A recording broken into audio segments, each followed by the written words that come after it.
Nakaplasta na ang venue alang sa segunsong aktibidad sa San Pedro Square, Subay sa Pasko Fiesta. Subling pahinumdom sa lokal nga kagamhanan sa katawan, nga likayan ang pagsulod sa downtown area labi na nga duna na usahay mga sirahan ng mga karsada aron dili makulgot sa dagan sa trapiko. Nakatutok si Sheila Vergara Rubio.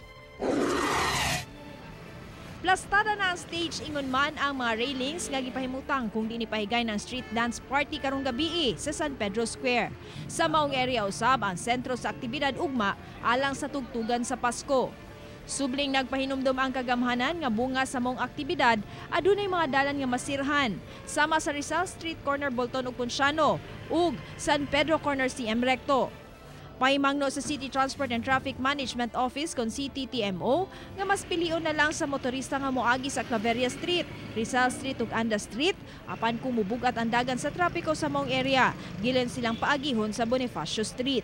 Kining umaabot nga yugyugan, tugtugan sa Pasko Pista. Ang kining yugyugan may tabo kini sa 24. Ang tugtugan ani is sa 26. 26 gabi ang 20 ang yugyugan nya 26 ang tugtugan. Unya kadtong atong Torotot Festival sa 31. So muna gitagaan natong mga traffic scheme.